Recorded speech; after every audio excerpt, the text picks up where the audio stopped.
안녕하세요. 저는 40대 여성입니다. 어렸을 때 진짜 가난하게 살았어요. 부모님 모두 교육은 받지 못하셨죠. 고등학교만 졸업하셨던 아버지는 공사장 인부로 일하셨고요. 엄마는 중학교도 제대로 못 나오셨지만 바느질과 재봉질 솜씨가 좋았어요. 시장 포목점 구석에서 조그마한 오수선을 하셨습니다. 초등학교 때까지 저는 집이나 학원 대신 시장 포목점으로 달려갔어요. 엄마 옆에 앉아서 학교 숙제를 하거나 책을 읽었습니다. 그러고 있으면 바짓단을 줄이거나 품을 줄이려고 온 아줌마들의 칭찬이 쏟아졌어요. 지수 엄마, 한석봉 어머니야? 그게 무슨 말씀이세요?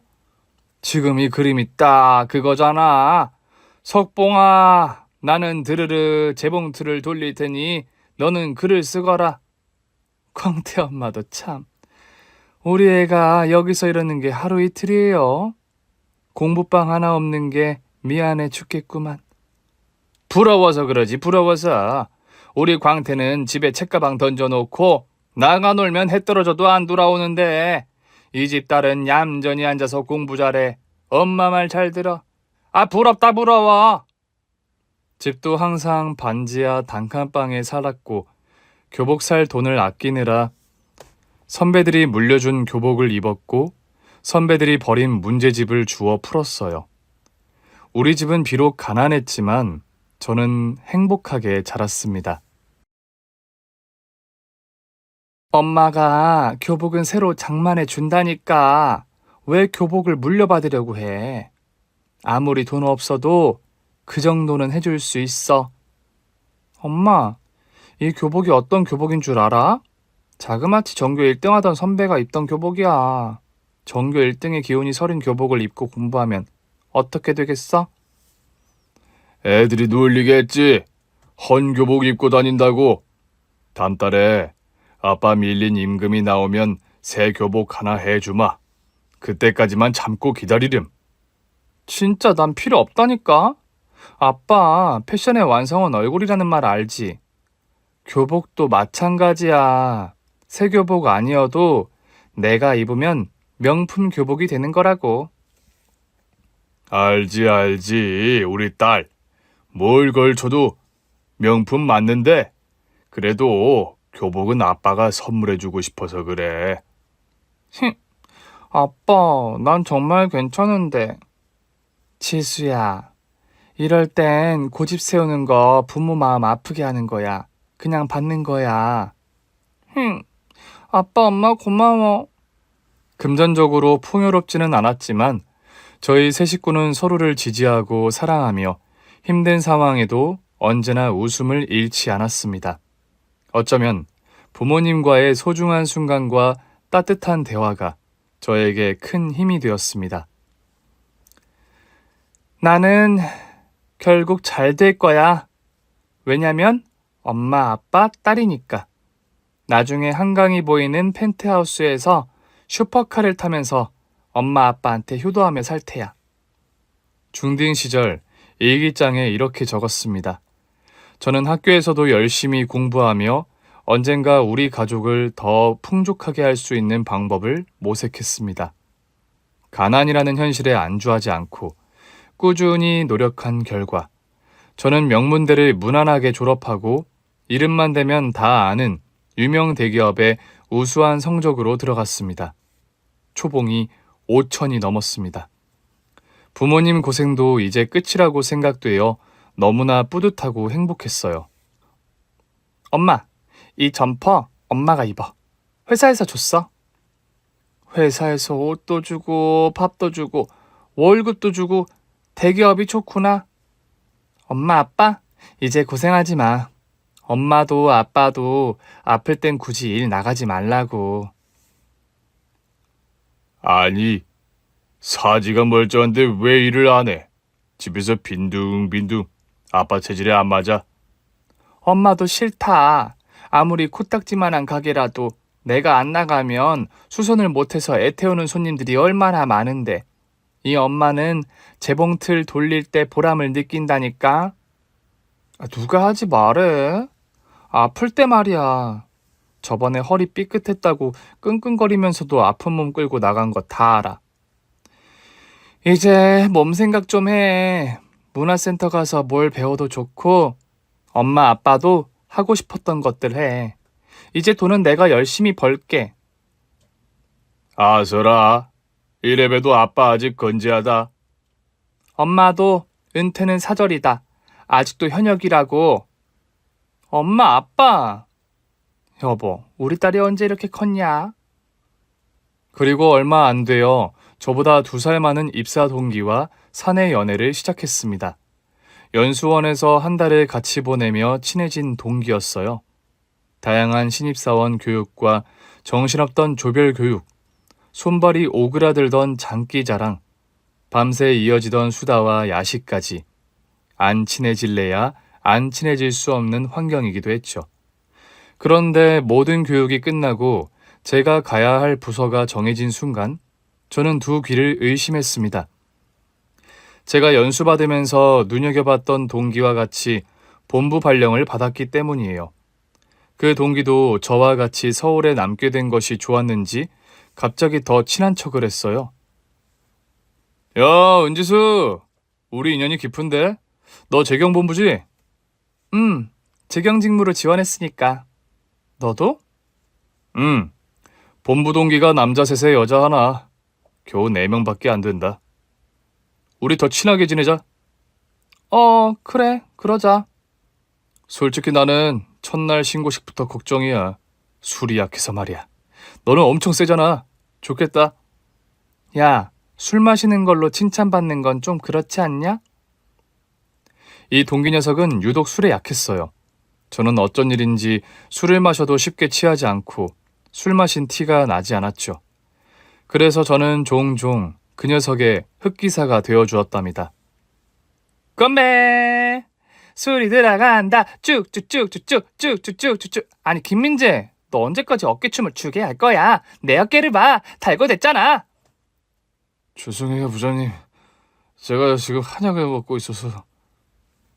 약 먹고 술 마시면 몸에서 쪽쪽도 잘 받지. 그게 시너지 효과. 자, 한잔 하라고. 부장님, 제가 대신 마시겠습니다. 은지수? 이야, 동기 사랑이 눈물겹구만. 그래, 너라도 마셔라.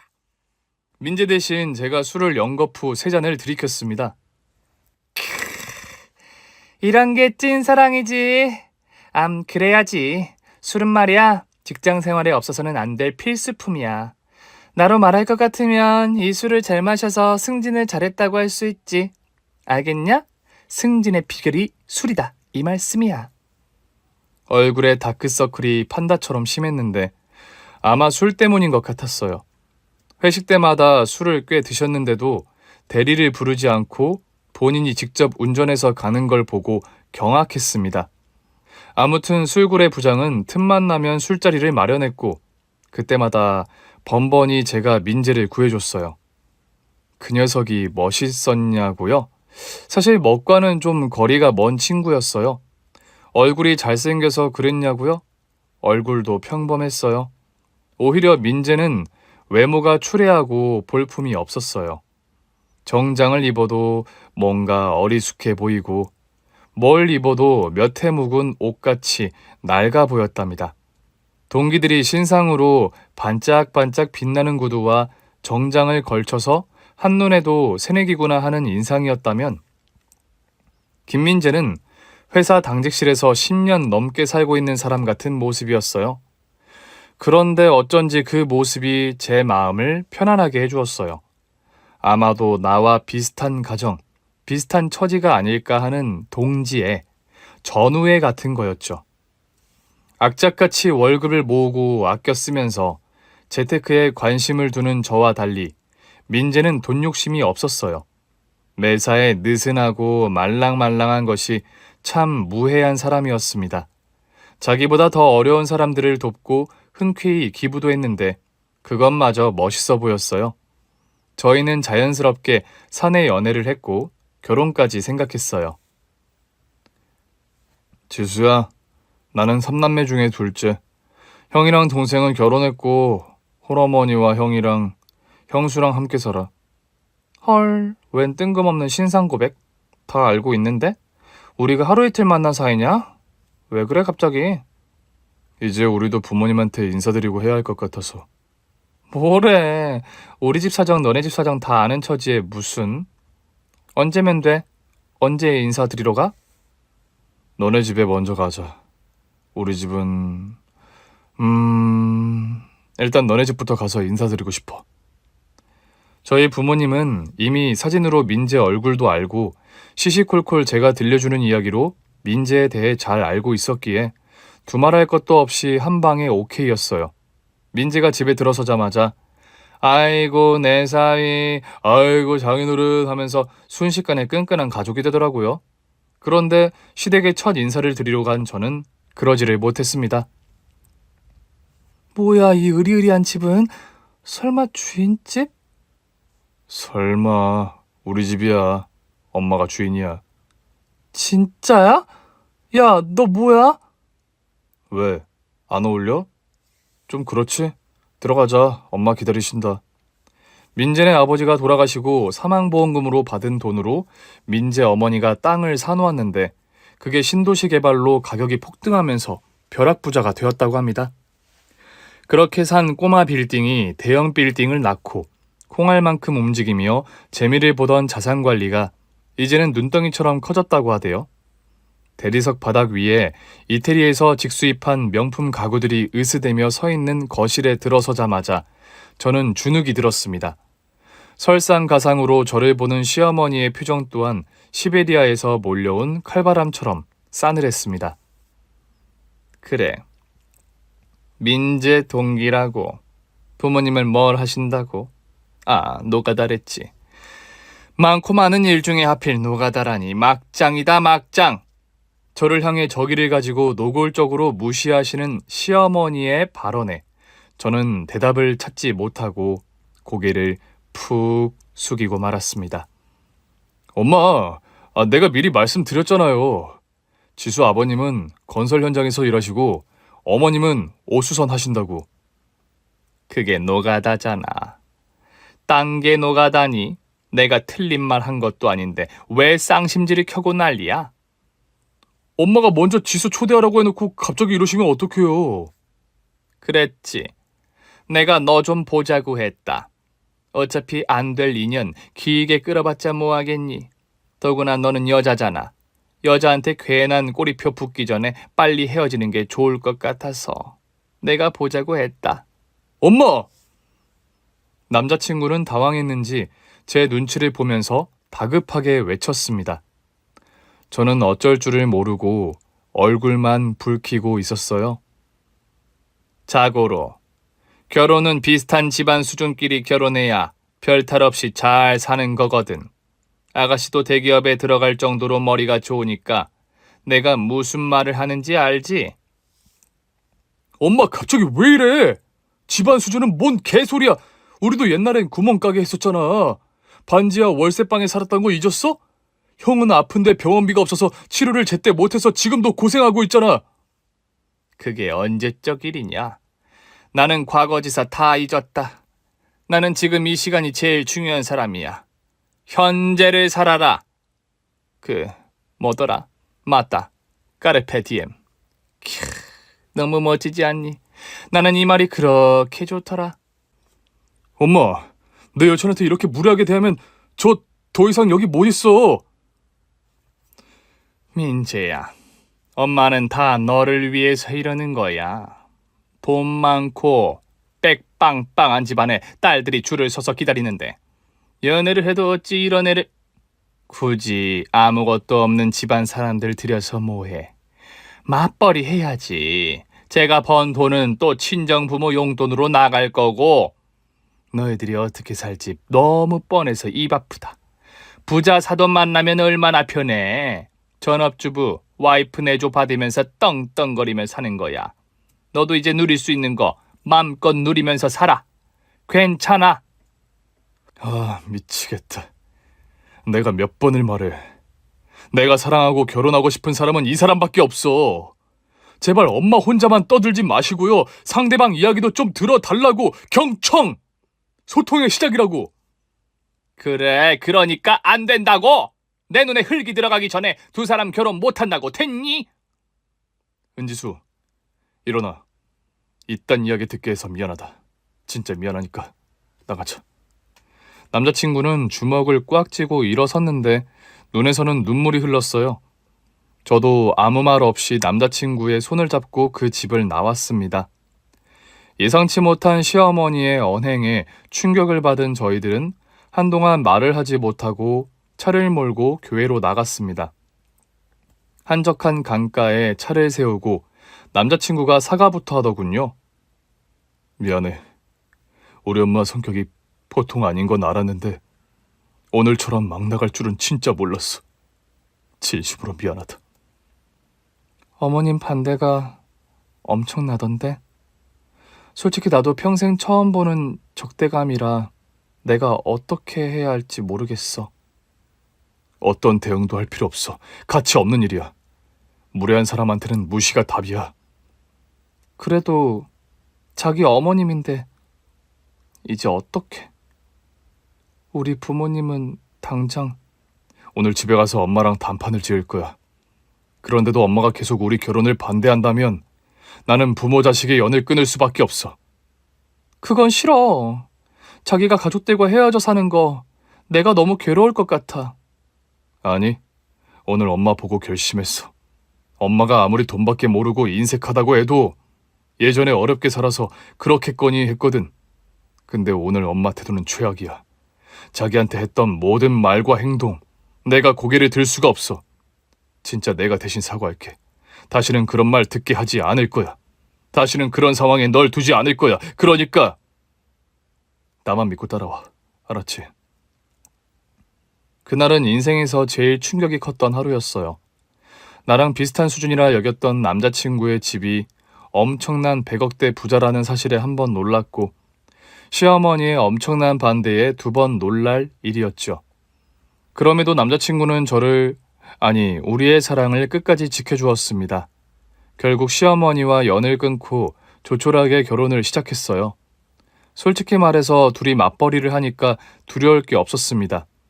신혼집은 월세 원룸으로 시작했지만 3년 안에 내 집을 마련하겠다는 각오로 열심히 돈을 모았어요. 우리의 시작은 미약할지라도 우리의 끝은 창대하리라. 비록 지금은 월세 원룸이지만 3년 안에 내 집 마련의 꿈 이루어 보겠습니다. 와, 자기는 진짜 괜찮은 거 맞아?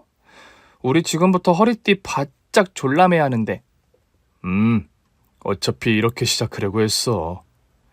엄마한테 손 벌려봤자 그만큼 또 엄마 요구를 들어줘야 하잖아. 가난해도 자유롭게 사는 게 더 좋아. 자기는 안 그래? 나야 당신만 있으면 너무 행복하지. 하지만 뭔가 미안하달까?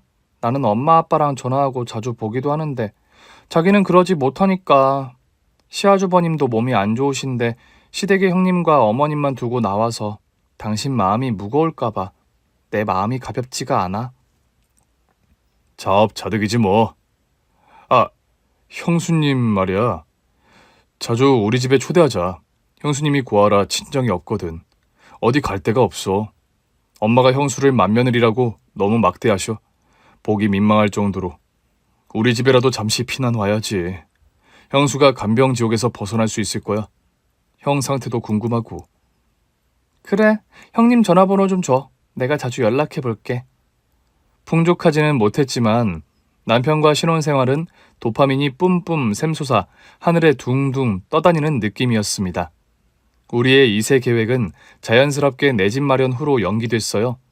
그 와중에 친해진 시댁 식구가 한 명 있었는데 그게 바로 제 손윗동서 형님이었습니다.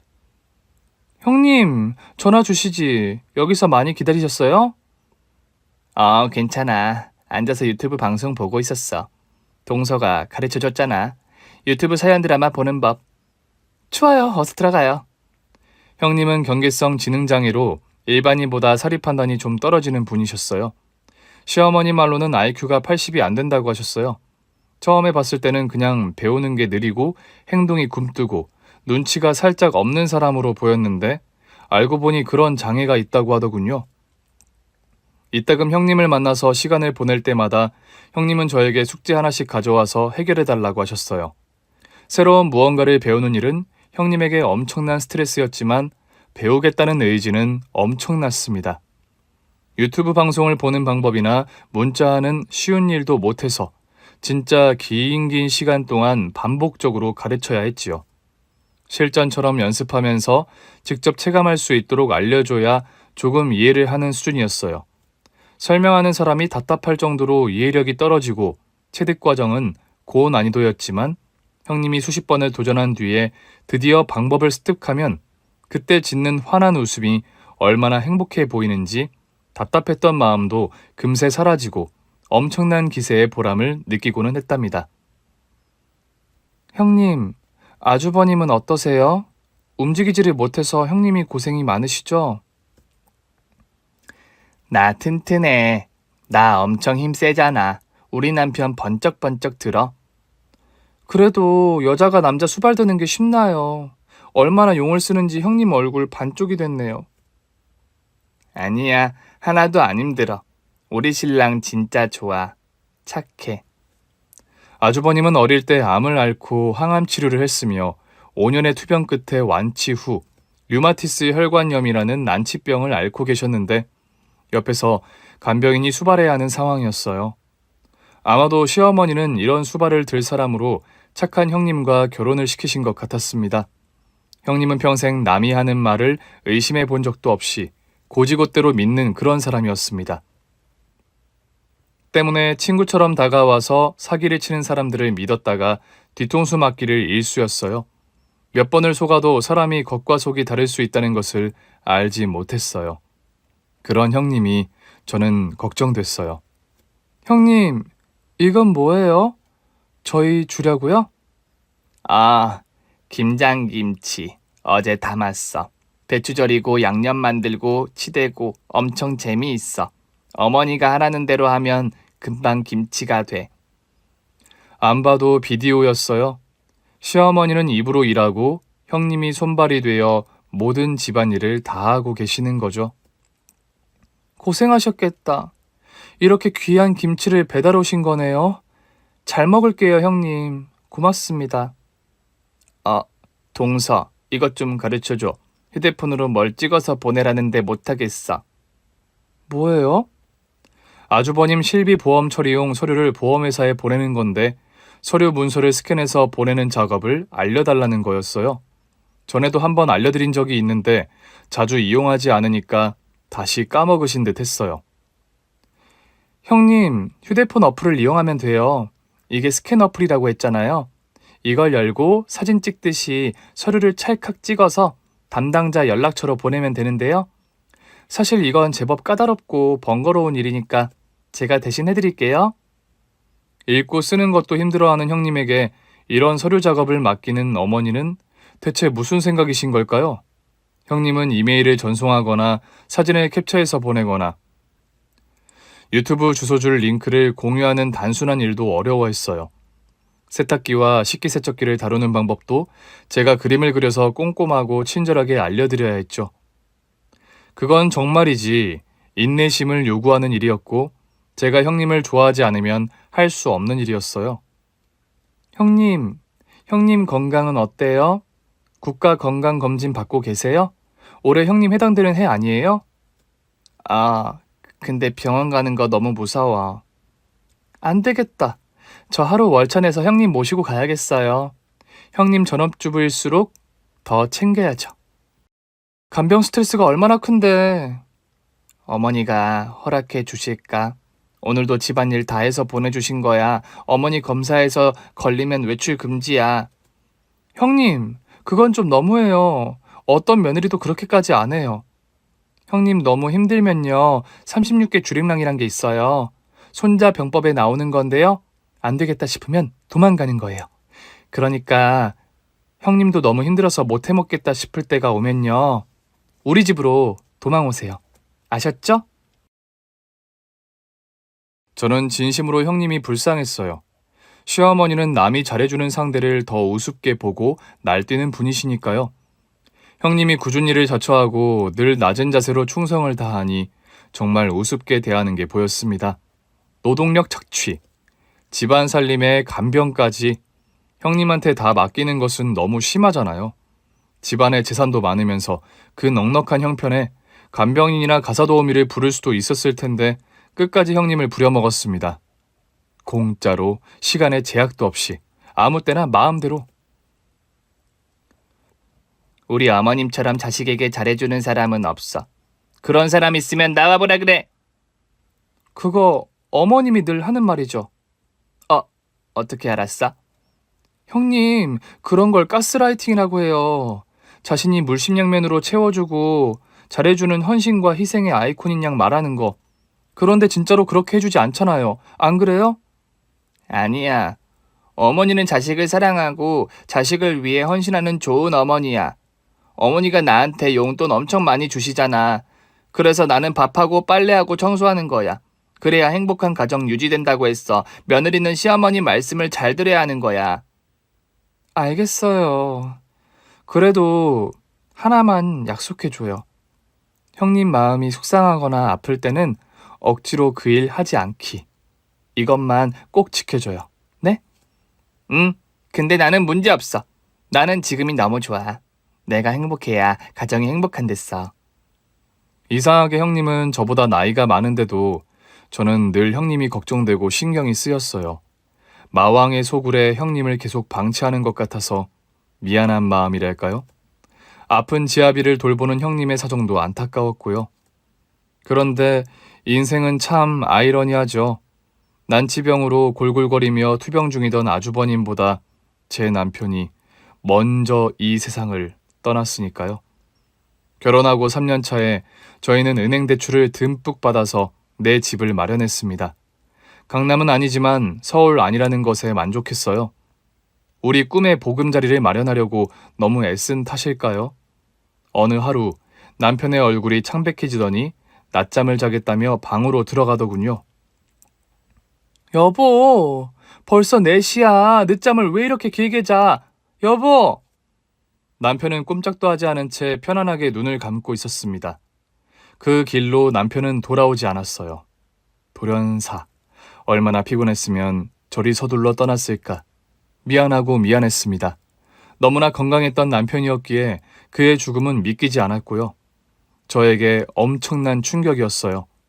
남편의 부고로 시댁에 연락을 했을 때 짐작은 했지만 시어머니의 분노와 저주는 가히 상상을 초월했어요. 저는 장례식장에서 시어머니에게 머리채를 붙잡혀 끌려다니는 수모를 당했습니다. 이년! 이 육실할 년! 내 아들 잡아먹은 년! 이래서 내가 반대했어, 내가! 입이 있으면 어디 말을 해봐라. 염치가 있으면 어디 대꾸라도 해봐. 저는 남편을 잃은 슬픔에 넋이 나간 채 시어머니가 휘어잡는 대로 이리저리 끌려다녔습니다. 머리는 봉두남발이 되었고 시어머니가 핥힌 피부에서는 피가 송글송글 맺혔어요. 보다 못한 엄마와 형님이 달려들어서 시어머니를 말렸고 겨우 저에게서 떼어냈습니다. 아이고, 내 아들 내놔. 금쪽 같은 내 아들. 공부 잘해 대기업에 보란듯이 들어간 내 아들. 우리 집에서 제일 건강했던 내 아들.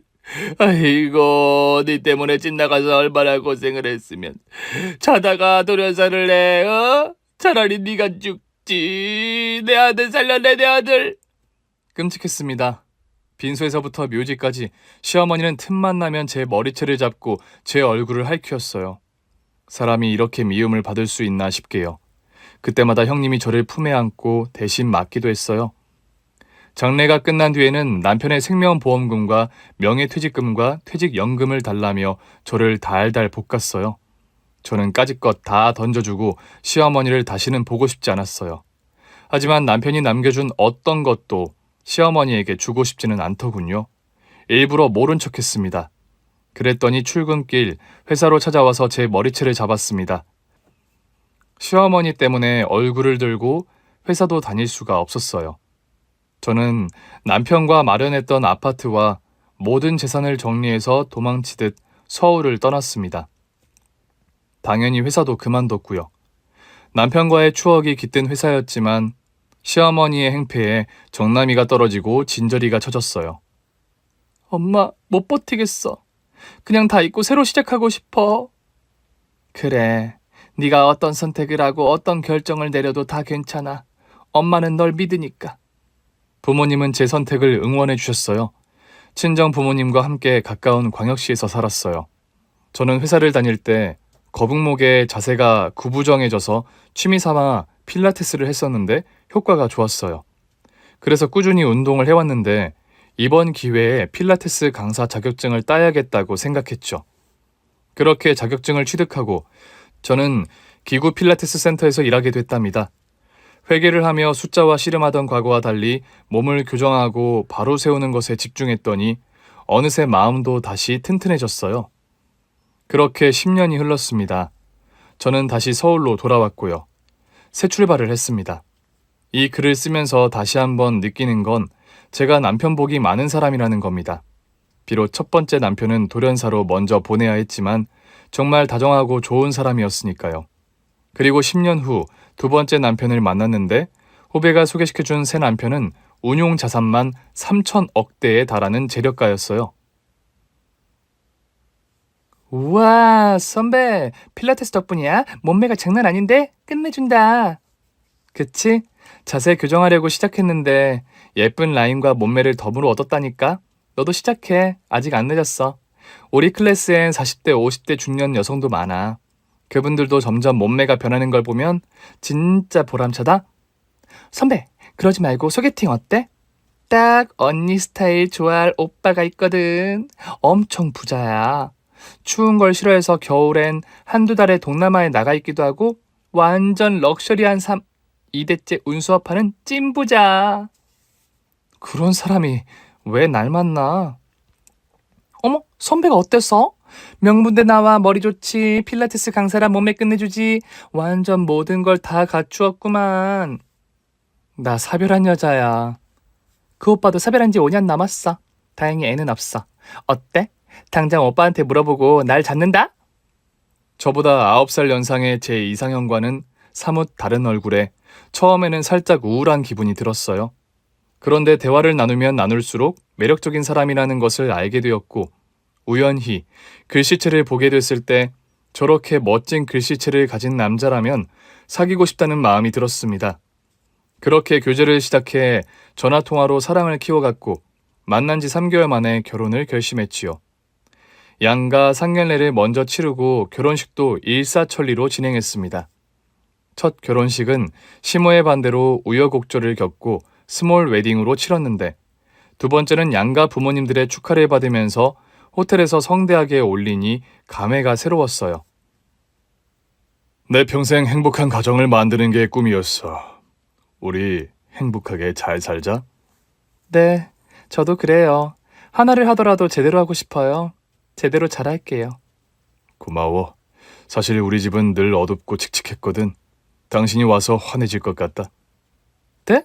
시부모님 모두 인자하시고 경제적으로도 부유하니까 엄청 행복했을 것 같은데 왜요? 이건 너무 아픈 일이라 아무한테도 말 안 했던 건데 사실 난 외동아들이 아니야. 그게 무슨 말이에요? 나보다 5살 어린 동생이 하나 있었는데 어릴 때 잃어버렸어. 어머, 어쩌다가요? 초등학교 때 소풍을 갔다가 실종됐어. 엄마가 아는 분을 통해 대대적으로 방송도 하고 그랬는데 못 찾았거든. 어디에 살아있다는 것만 알아도 살 것 같았는데 죽었는지 살았는지 알 수가 없으니 집안 분위기가 침울할 수밖에 없었지. 아, 그런 일이 있었구나. 실종 신고를 한 지는 얼마나 됐어요? 벌써 30년이 다 되어가지. 이제는 동생이 살아있다 해도 아마 모르고 지나칠 것 같아. 전생 같은 일이야. 무사태평하게 보이는 사람도 마음속 깊은 곳을 두드려보면 어딘가 슬픈 소리가 난다더니 천하에 부러울 것 없이 행복해 보였던 이 사람에게도 말하지 못한 아픔이 있었다고 생각하니 더 애틋한 마음이 들었어요. 여보, 내가 잘할게. 당신 아픔까지 다 사랑해줄게. 이리 와, 토닥토닥. 이 맛에 결혼을 하는 거구나. 나 정말 장가 잘 든 것 같은데 뭐 사줄까? 백 하나 사줄까? 아니야, 필요 없어 그런 거. 결혼하고 첫 겨울, 새 남편과 첫 번째 크리스마스도 즐거웠지만 남편과 나란히 참석하는 여러 연말 행사도 많아서 나름 분주했어요. 그날은 남편 대학 동기들의 모임이 있어 호텔로 가는 길이었어요. 도로가 꽉 막혀서 차는 거북이보다 더 느리게 가고 있었죠. 무심하게 창밖을 내다보던 저는 기함을 하고 말았습니다. 여보, 잠시만 나 좀 내려줘. 왜? 도착하려면 아직 멀었는데? 일단 내릴게. 자기야, 저기 내가 아는 사람이야. 저는 차에서 내리자마자 길에서 폐지를 줍고 있는 노숙자를 향해 미친 듯이 달려갔습니다.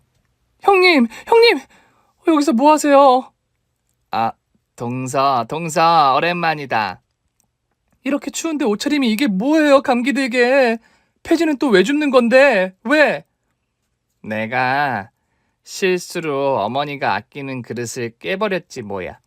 어머니가 그건 돈 주고도 못 사는 귀한 거라고 나가서 폐지라도 주워서 갚으라고 하셔서.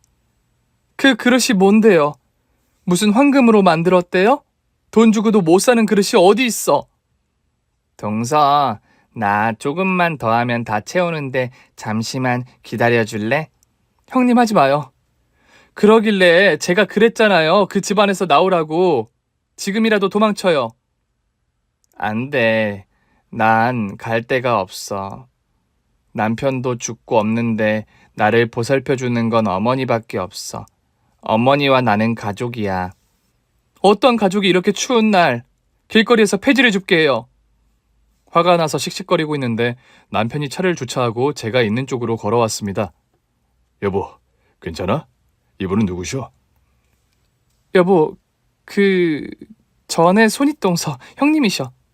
아이고, 안녕하십니까? 근데 왜 여기서 폐지를 줍고 계십니까? 여보, 미안한데 우리 형님 집까지 모셔다 드리면 안 될까? 모임 시간이 다 됐는데. 형님 혼자 못 보내겠어. 우리 형님 그 집에 하녀처럼 지내고 있나 봐. 말도 안 되는 대우를 받으면서 학대받고 있는데 그냥 모른 척 지나칠 수가 없어. 알겠어. 우리가 늦는다고 바닷물이 넘치겠어. 강물이 마르겠어. 내가 전화할게. 잠시만. 저는 형님이 모으고 있던 폐지를 거리에 놓아두고 형님 손을 잡았습니다. 형님은 집에 빈손으로 돌아갈 수 없다고 완강하게 버텼어요. 안 가, 못 가. 돈 없이 들어가면 벌 써야 해. 어머니 무서워. 말도 안 돼, 형님. 그게 무슨 가족이에요. 제가 가서 따질 거예요. 형님, 그런 집에 다시는 안 둬. 저는 호기롭게 말하고 형님 손을 잡아 끌었습니다. 남편이 차를 빼서 빵빵하고 저희를 불렀습니다. 형님은 마지못해 차에 탔고 가는 내내 울상을 짓고 있었어요. 아마 시어머니에게 벌을 받을 생각에 우울한 것 같았어요. 남편은 룸미러로 흘깃흘깃 형님과 제 표정을 살펴보더니 저기 형님 성함이... 형님이 대답을 하지 않아서 제가 대신 입을 열었죠. 양옥주 맞죠, 형님? 형님은 조용히 고개를 끄덕였습니다. 옥주라. 남편이 미간에 주름을 잡고는 골똘히 생각에 잠겼습니다. 그러고 보니 자기랑 성이 같네. 양준필 씨. 실례지만 나이는... 저보다 5살 연상이니까 41네요? 그죠, 형님?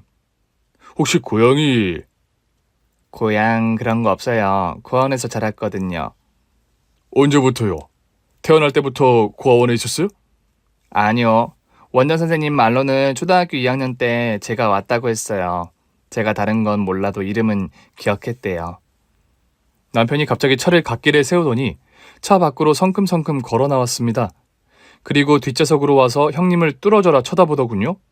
저는 남편 행동이 이상해서 형님과 함께 차에서 내렸어요.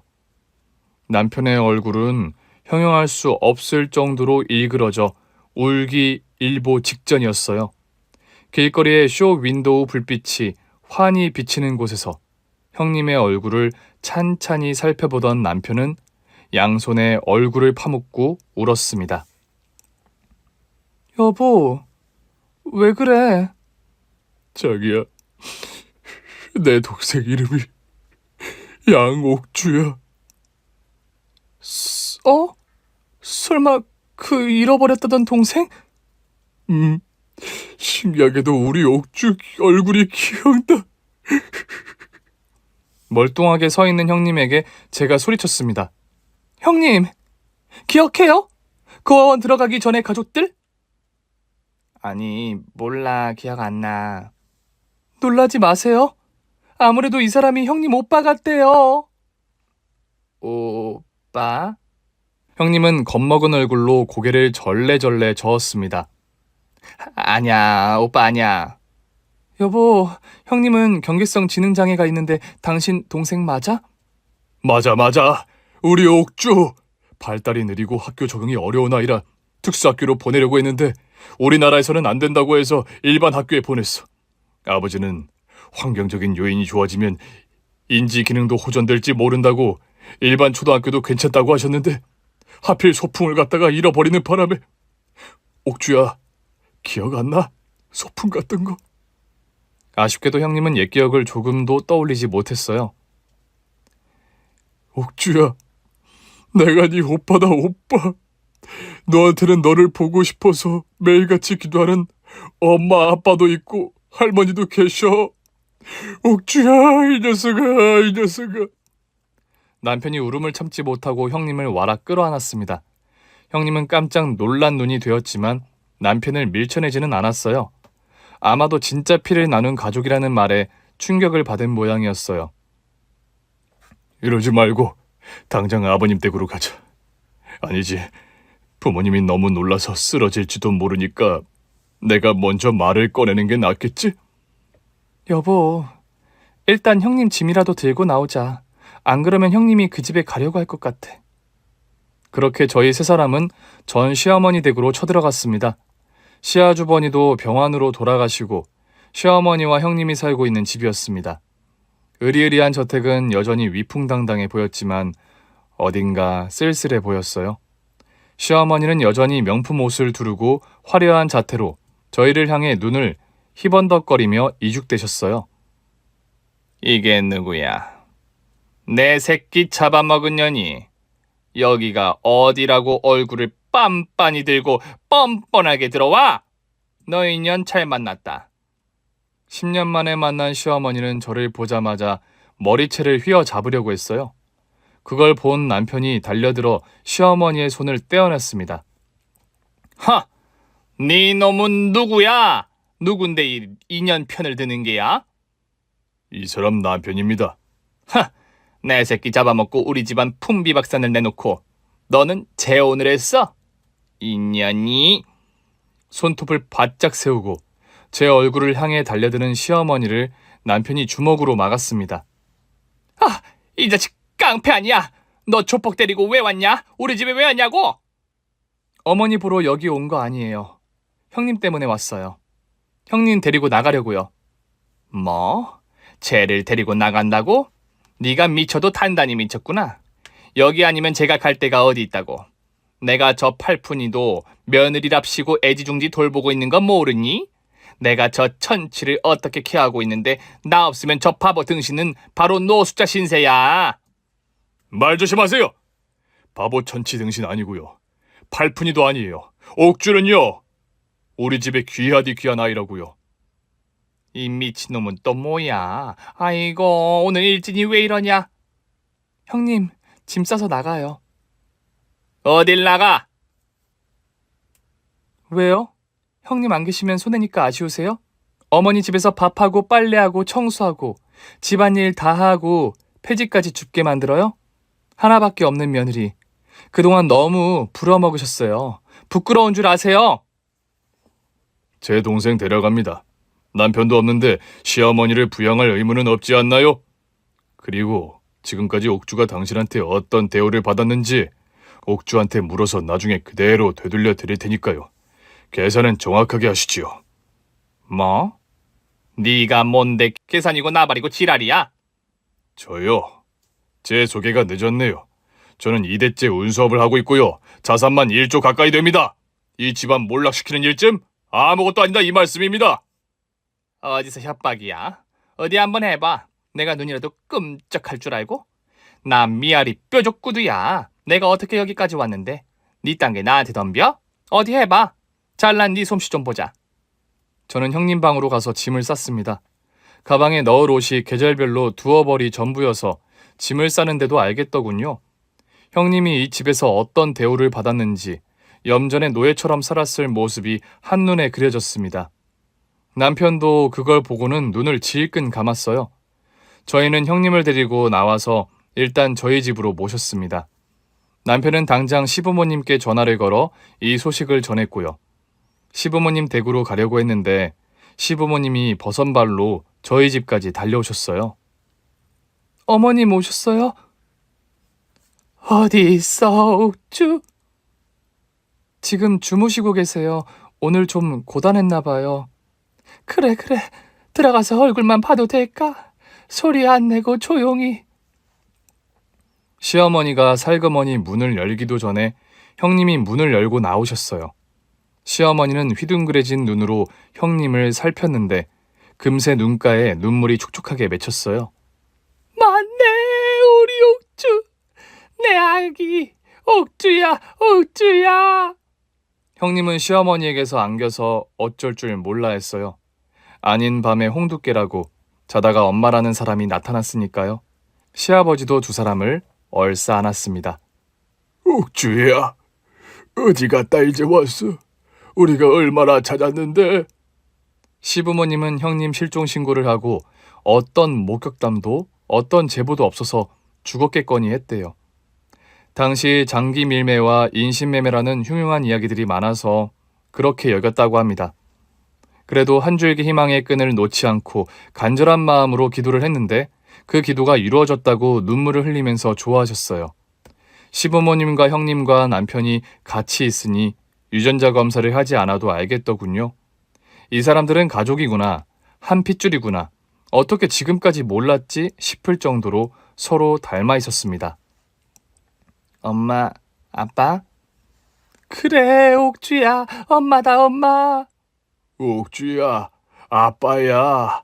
내가 목마 태워줬던 기억 안 나? 우리 집 나무에서 떨어졌던 기억은 안 나? 나무 머리 아야 했어. 타잔놀이 했는데. 그거 나야. 네가 타잔처럼 나무 타고 싶다고 해서 내가 어울려줬잖아. 그래서 너 머리 다쳤다고 아빠한테 처음으로 맞았어. 오빠야. 나는 고아인 줄 알았는데. 엄마, 아빠, 나 너무 무서웠어. 가여운 내 아기, 이제 다 끝났어. 무서울 거 없다. 엄마, 아빠가 널 지켜줄 거야. 시부모님은 형님이 그동안 시댁에서 무슨 일을 했는지 이야기를 듣고 까무러쳤어요. 집안에 온갖 일을 다 하면서 전 시아주번이 간병까지 했으니까요. 손마디가 굵고 거칠다 못해 딱딱해진 형님의 손을 잡고 시어머니는 한없이 우셨습니다. 내 소중한 딸, 어찌 이리 함부로 됐을꼬. 사람이 어찌 그리 모질게 됐을꼬. 그 여자 가만두지 않을 거야. 남은 인생 가루가 될 때까지 철저하게 부셔주고 갈아주겠다. 아버지, 그건 제가 할게요. 아버지는 옥주와 계세요. 너무 아깝잖아요. 형님은 가족의 품 안에서 차츰 안정을 되찾았고 얼굴도 10년은 더 젊어 보일 정도로 좋아졌어요. 남편은 전 시어머니와 했던 약속을 지켰습니다. 전 시어머니 집안의 몰락을 약속했었죠. 그 여자는 부동산으로 재산을 일으켰는데 그 과정에서 부동산 투기는 기본이었어요. 국세청을 통해 세무조사를 실시했는데 그 과정에서 엄청난 액수의 세금을 포탈한 것으로 밝혀졌고요. 부동산 매매업으로 얻은 사업소득을 빠뜨렸거나 줄여서 신고한 세금도 추징하도록 만들었어요. 국세청은 추징세액이 정해지자 일단 재산 압류부터 했고요. 이뿐만이 아닙니다. 전 시어머니에게 하나밖에 없는 딸 신우이의 시댁에도 복수의 칼날을 겨누었어요. 플라스틱 제조업을 하고 있던 신우이네 시댁은 갑작스런 기업 인수합병의 원인이 전 시어머니에게 있는 걸 알고 손해배상금을 내놓으라고 해서 전 시어머니네 재산을 탈탈 털어갔다고 하네요. 전 시어머니는 딸에게도 버림받고 쫄딱 망해서 거리를 배회하는 신세가 됐는데요. 그동안 형님과 저한테 했던 폭언과 만행을 생각하면 사필규정이 아닌가 싶어요. 하늘나라에 있는 전 남편도 저를 이해해 주겠죠? 아닌가요? 지금까지 제 이야기를 들어주셔서 고맙습니다. 오늘 준비한 사연은 여기까지입니다. 재미있게 들으셨다면 구독과 좋아요, 알림 설정까지 눌러주세요. 그럼 저는 다음 시간에 찾아뵐게요.